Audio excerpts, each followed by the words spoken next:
Welcome, everyone, to the ACL Athlete Podcast. This is the podcast where we talk about everything related to the ACL, whether that's the injury itself, the rehab process, return to sport, and more. I'm your host, Dr. Ravi Patel, performance physical therapist and coach. Between myself and fellow guests and experts, you'll learn through the lens of the patient, the healthcare professional, and the coach. The goal of this podcast is to equip you, the athlete, with the education to make the best informed decision about your care and your ACL journey. Thanks for joining. Now let's dive into today's episode. What is up, team, and welcome back to another episode on the ACL Athlete Podcast. Today's episode is a little different than usual. Well, number one is because I'm really nasally and congested. My little one is back into the whole school process. So therefore, he is bringing back all the germs, and he loves to pick his nose and do everything a 2-year-old toddler will do. And I can only imagine the things he brings home. So here I am, congested because we have started the grind to school, and I get the lovely byproduct of the germs. But it is another week, and we got to show up. So let's go ahead and talk through this one today. Instead of it being a deep dive on one athlete, for example, I'm going to walk you through, a cross section of just cases we're actively working with right now, and just a snippet of some of these cases.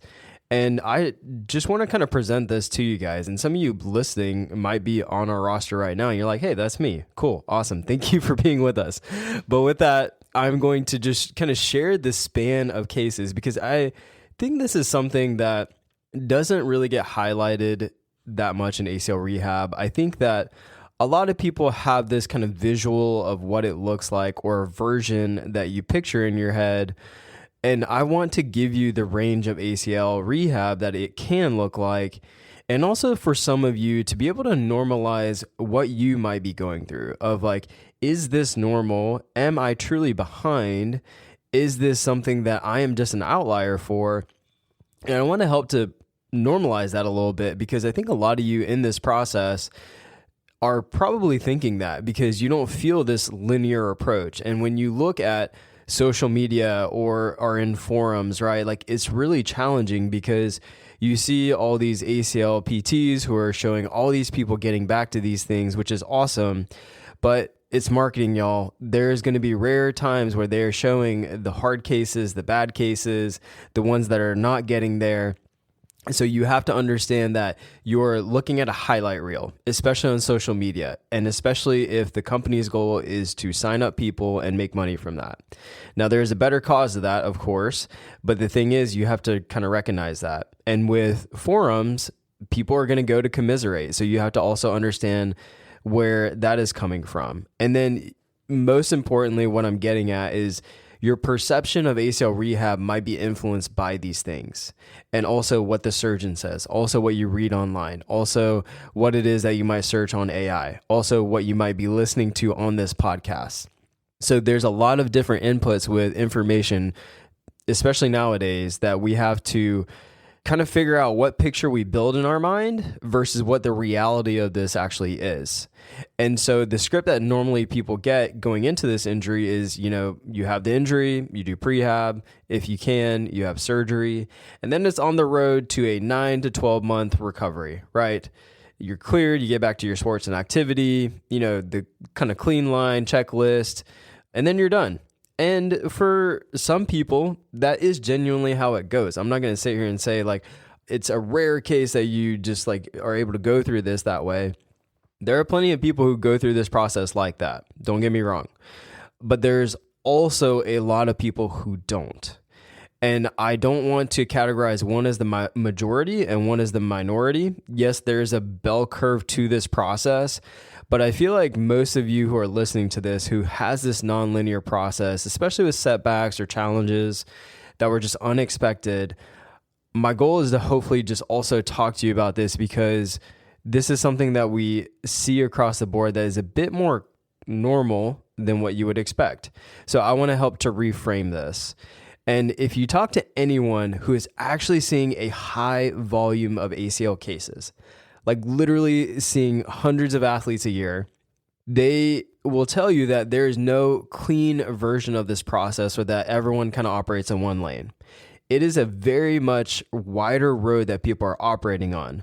Most people don't really know these other lanes exist because they just have this pictured one in their head until they're maybe already on a different lane, right? Like they're on a different journey in this. And yes, while we say that everyone has their own journey in this, and it's very important to recognize this, it's also important to recognize like, okay, is this lane the most efficient and best lane for you to get there? And is this more biological or is it more of a systemic, meaning like, is it a healthcare related limitation, like the access to care you have, the support you have, the surgical care you have? So there are a lot of different things that are going to influence the lanes that you are in and how fast you can go on them. And also, do you take the scenic route? Do you take the most efficient route? There's a lot of things that factor into this. But mostly is, someone just feeling like something's uniquely wrong with them when in reality, they just didn't know it might be a bit more normal than expected. So here's the lens I want you to hold on to today as we talk through this. Everything that complicates a case falls into usually one of two buckets, if you will. And now I'm not going to say that there aren't other things at play, but there's really the two things that I think about. There's the stuff that's controllable and there's the stuff that's less controllable, uncontrollable. The controllable is, who you pick on your team, right? Like your surgeon, your physical therapist, your coach, like people who are on your team who are helping you. And in some cases that might not be as controllable, but majority of the time you have a choice. Like you can fire your PT, you can fire your surgeon, go find a different one. And if you're not getting good care, you should. But those are controllable factors, right? And then you have, the plan that you have and the testing and objective testing or lack thereof, or it might be your program and the individualization of that. And then you have the criteria that it is focused on and the testing versus it being just a calendar, right? There are things that you can control. Also, how frequently you're hitting things, the intensity you can hit things at. There are controllable factors. And then if we zoom out, there's obviously the nutrition aspects, the stress management, there is the recovery aspects of sleep and taking care of your body. And then of course the movement side of just being able to manage your load and the stress you're putting on your knee, on your body, right? And then there's the biological side, the biology, your own healing response. How that graft settles in there, any of the other kind of tissues that are healing or could have gotten injured during the injury. And then maybe the surgery was also something that was done to help fix that, right? And so it's beyond just the ACL, but obviously that's the main player in this. But there are things that your body is doing to be able to go through the healing process. And that is having the inflammatory phase, being able to have the proliferation phase and then the maturation phase, while pulling me back into biology and human healing. This is something that all of our tissues are going to go through. That's something that even our skin goes through. Like when we have a cut, we're going to go through these phases and these processes to be able to heal and get back to a normal, closure of the skin and it healed. So that's the same thing in the knee as these tissues go through this. And so this is something that's really important for us to understand, that there are controllable factors around this, and then there's also not as many controllable factors when it comes to some of those biological processes.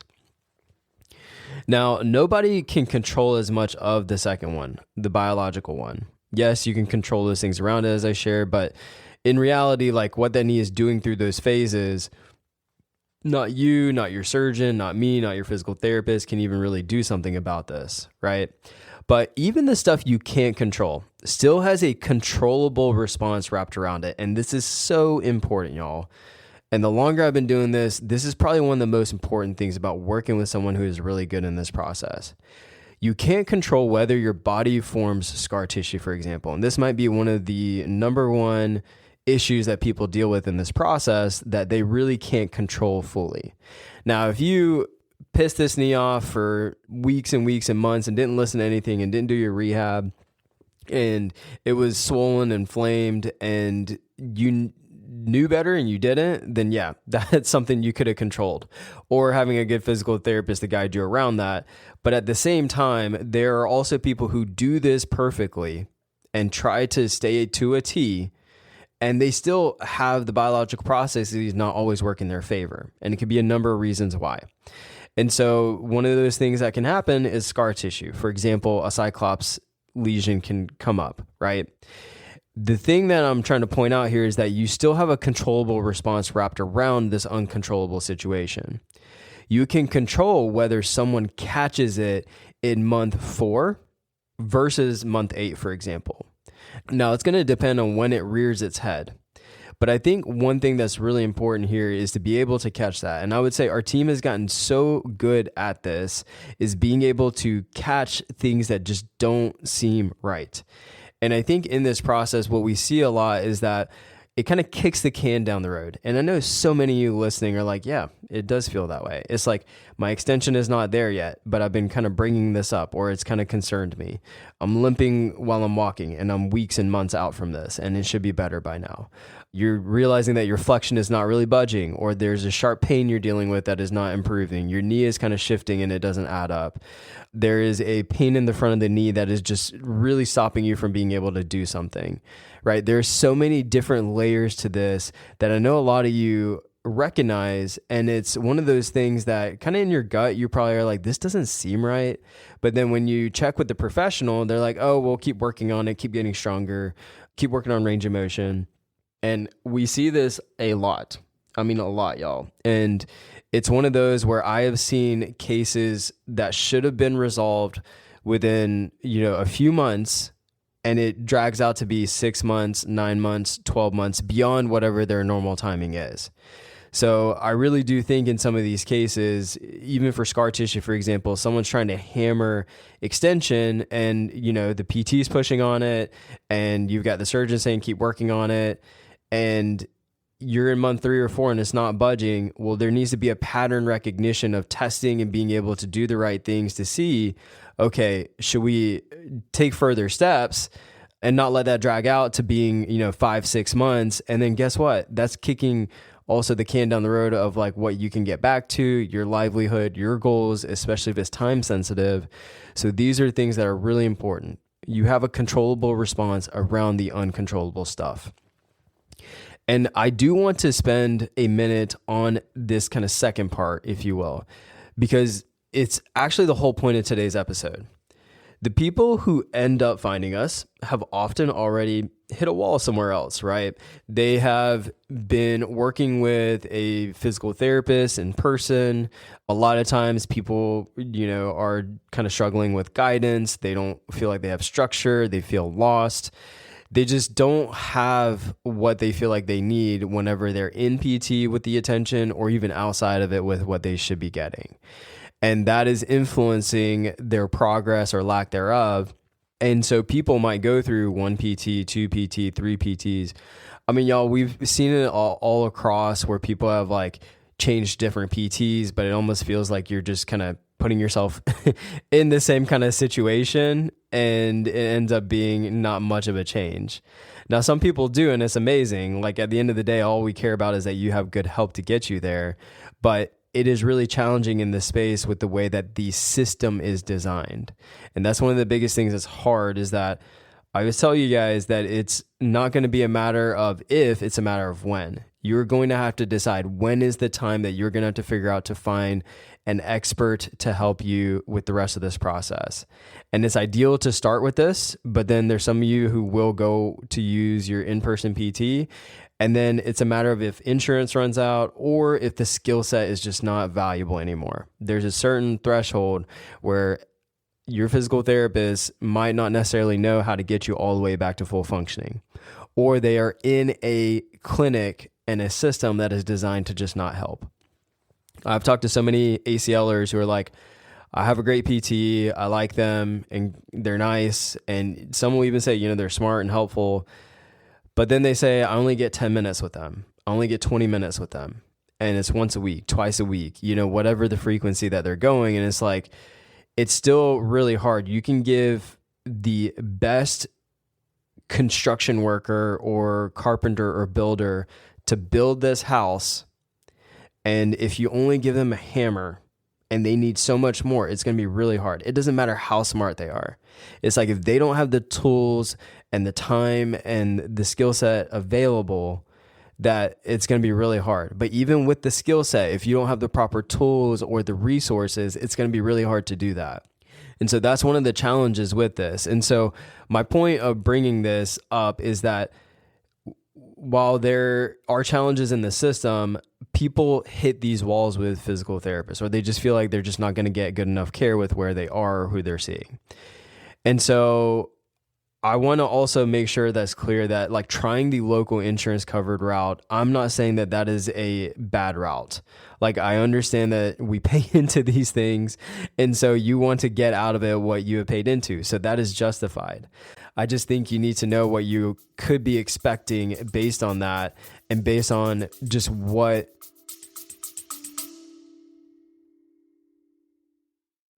Hey team, just a quick break before we keep going. I want to talk to you directly for just a second. I'll be completely honest here. I've been hesitant to promote what we do on this podcast, but I realize this is not actually serving you. I've been through this twice, ACL tear, surgery, the whole process, twice. And the thing that made both of my recoveries harder than they needed to be wasn't the surgery, it wasn't the pain. It was not having someone in my corner who actually knew ACLs, what I was going through. I had a generic program, list of exercises, a lack of structure. I felt like I was piecing it all together.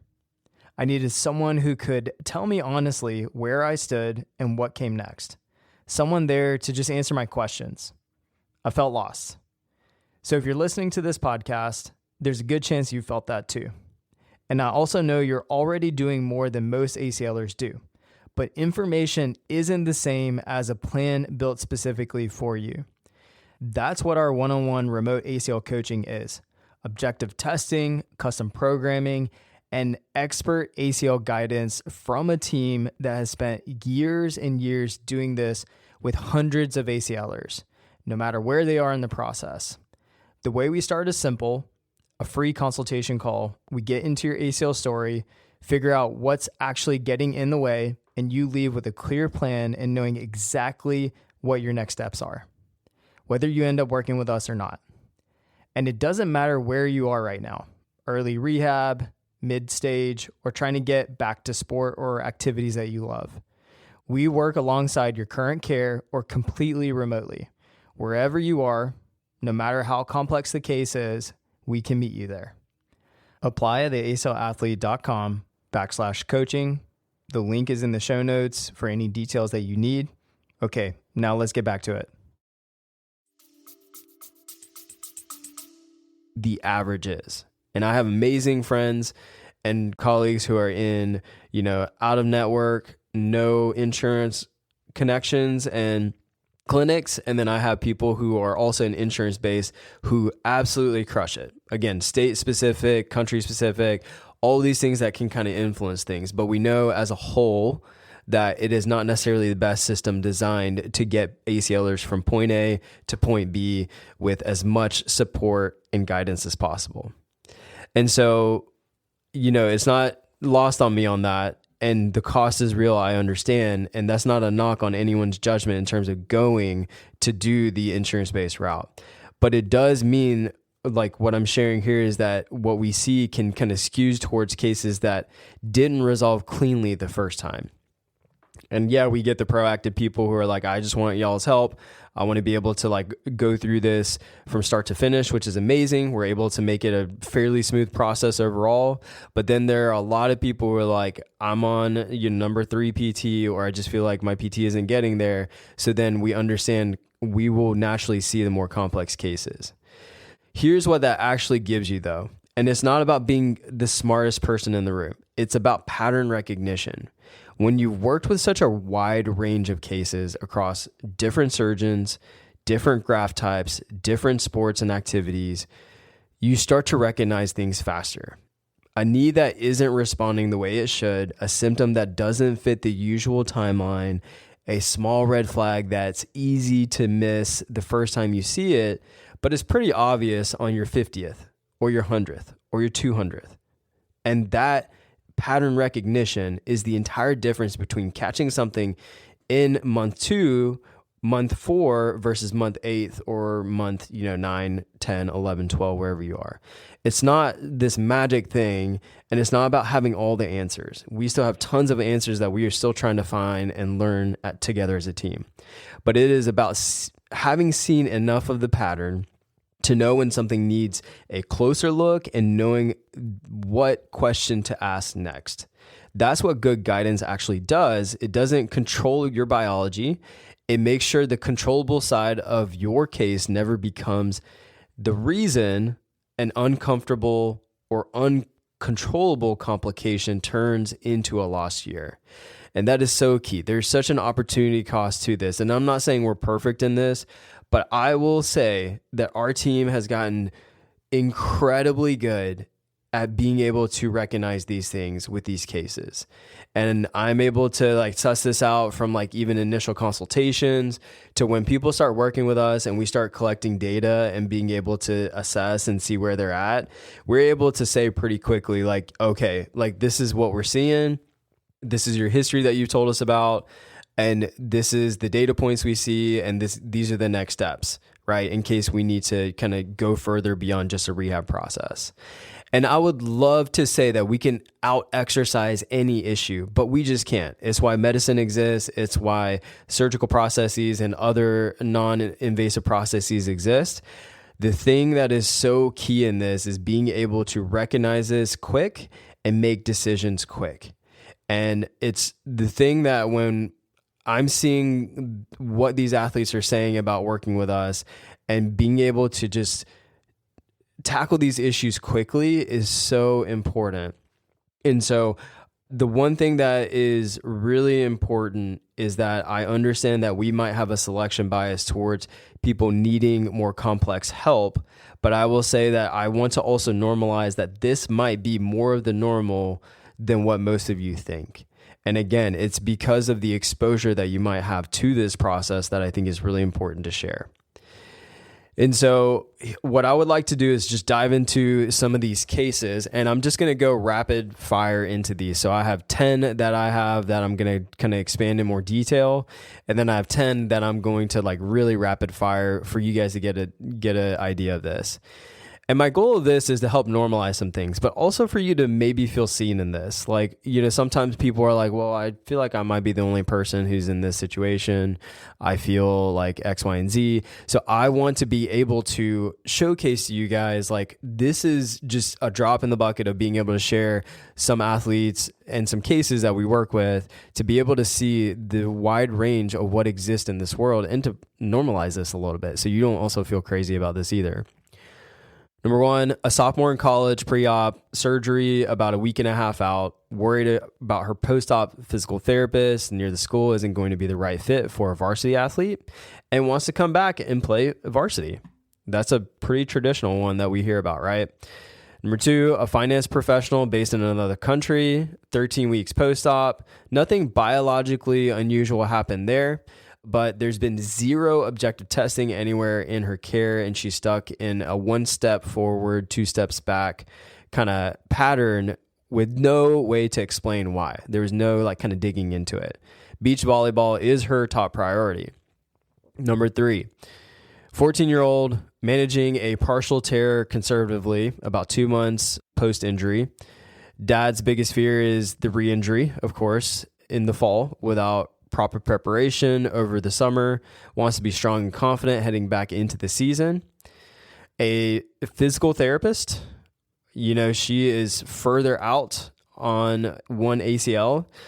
She has had quite a long process of tearing her ACL to being someone who had the procedure, and then she was told that what she was feeling in her knee was not necessarily real, if you will, or maybe in her head a little bit. And turns out she had a screw related issue that ended up getting that hardware taken out, improved that, but then had some complications after, and then also had some tunnel widening and some other kind of scar tissue related issues. And so it's been a long, hard process.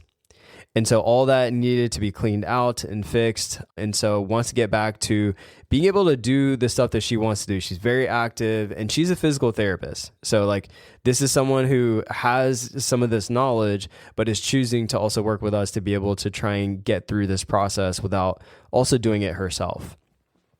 An executive in his 40s that is in the early weeks post-op on his second ACL on the same knee, having managed the first one without surgery earlier. Heavy travel, work schedule, top goal is to be skiing, which tells you exactly how much he needs to trust his knee to rebuild it in that knee, and skiing being heli skiing specifically. Number 6, a working professional whose complexity has nothing to do with surgery date at all, has a metabolic related condition that has influenced a lot of her process and progress until, it finally got captured and then started to realize, oh, we need to address this, and then started to see some progress, wants to get back to being able to run, be able to lift again, being active as a professional. And this is something for a lot of these cases, these are not ones we start with from the beginning. These are all ones that we are starting later in this process. And so this is something that's really important because, they're kind of coming in at certain points with certain issues that they're dealing with. Number 7, a professional acrobat, 6 weeks post-op on second knee, bilateral kneecap fractures, 6 months apart. This one's actually not an ACL, but she's rebuilding 2 with hardware put in, trying to trust those knees. Imagine 2, patella fractures. That's not great at all, and it's challenging to deal with. So that is something that we're also trying to manage to get her back to doing these things and performing well. Number 8, a woman in her 60s, pre-op. Her ACL went untreated for quite a while after being told years that she wasn't athletic enough to need the surgery. A recent fall had created a fracture and also had a second ligament sprain on top of the original injury. I'll call that collateral damage. And this is something that had she maybe seen a different surgeon back in the day, that could have been a little different. But she wants to walk without a limp and, be able to get on the floor with her grandkids. Number 9, an adult athlete, 6 months post a full ACL revision. Newer graft alternative used the first time around, re-injured it, and is now managing a revision with a meniscus-related repair, chasing a competitive season that's ahead, where trying to get his strength numbers in a good place. So definitely complex process, especially going one procedure and then now another. And then number 10, an adult athlete currently in mid of 2-stage revision. The most layered case, I would say, probably on our entire roster, with especially the history that unfolds with this. But 2 prior repairs on the same knee, with both did not do well. Then also had an infection scare and some antibiotics related issues, and then had an unrelated reaction metabolically. And so this is, and I'm saying this because I'm like, man, this has definitely been a wild journey. And also came up with some anemia with blood work. So a lot of metabolic related things and some autoimmune. And then also dealing with doing a 2-stage revision, which is, you go in and you put the tunnels, fill them back in, let them heal for 3 to 6 months typically, and then have a new ACL procedure. So it's a lot of things stacking on top of them. And then that's 10. Are you guys with me so far? You're like, come on, Ravi. But I want to share these. Some of you might be relating to these. You're like, wow, this is quite a spread. So now I'm going to give you 10 and just kind of give you the slice of it to just give you another kind of wide example of this. A PE teacher, mother of 2, choosing non-operative route and, wanting to get back to being active, especially being a PE teacher and being able to do all these things. A teenage national level team player for soccer overseas, has been getting back to things, but then, has had some things during the process that weren't super straightforward, but it's something that they needed that structure. They needed more of the education with the dad helping and the mom helping in this process. An engineer undertreated twice by the same kind of generalist provider on 2 separate knee issues that she's dealing with. A dance related professional, in the earlier parts of this process, tracking her own extension numbers because the PT just wasn't really prioritizing it and she was walking with a limp. Operating room nurse that was discharged from PT early, has dealt with, yes, a quad that has been challenging to recover, but had recovered over time, and then had a hip labral issue that had to get repaired, and then also got that repaired, and now having to rehab from both and trying to get back to things. A college athlete who managed a torn ACL without surgery for 2 years before re-injuring it, now seen by 3 different surgeons. Orthopedic surgeon himself who tore his own ACL skiing, and then, had surgery, going through this process, needing to get back to work, being able to do his total knee replacements, be able to support that leg, super key in this process for him. A missionary working overseas tore her ACL hiking near a cliff, then tore her ankle mid-rehab, requiring its own separate surgery on the same leg. A hypermobile athlete managing some hormonal transitions alongside additional ligament repair and early cartilage wear. A mom who self-diagnosed her own scar tissue lesion after a PT dismissed it, confirmed it herself roughly 2.5 years into this journey. So this is something that is just a range, y'all. It's a range. Every single one of those is still just biology or the circumstance, right? Not a failure on anyone's part. But 20 cases across this episode. Every one of them fits into that same lens I gave you at the start. Biology, which nobody necessarily controls, or the controllables, which is, the guidance and the structure around it, which can absolutely be managed well or managed poorly and influence this process a lot. And here's what I want you to actually take from today. This range isn't just rare. It's normal. And if your recovery hasn't looked like that kind of cleaned version that you pictured walking in with, or what you see on the highlight reels or social media or whatever it might be, or what you had asked AI about, that doesn't mean something's wrong with you. It means you're closer to this middle of the pack than the outlier, even if nobody around you has really told you that. And I think that's really important to share with you. The other piece I want you to leave with is this. Nobody can promise you control over your own healing. What good guidance actually does is catch the pattern early. Recognize the thing that doesn't fit before it becomes a bigger problem. I always tell people, we are able to catch things and get ahead of things, of problems that could have happened, because we are able to track these things ahead of time and just know what that could look like. And that's the thing that you are looking to invest in, and to be able to work with somebody is to be able to know what that path looks like. It's like the Sherpa trying to do Everest, right? And I know that seems extreme, but you're trusting someone who has done this already, who has walked this with many people, done this miles after miles after miles, different conditions, different cases. That's essentially what you're trying to sign up for, is finding the best Sherpa, the best GPS to take you through this. And that's the real value of working with someone who's seen a wide range of these cases.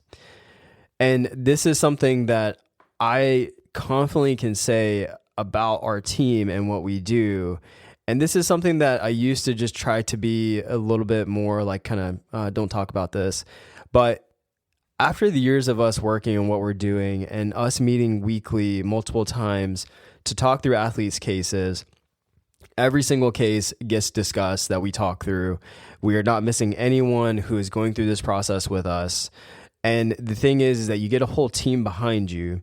And more importantly is that we talk through things and we're learning about things, and we're always trying to figure out what we can do better to help these athletes.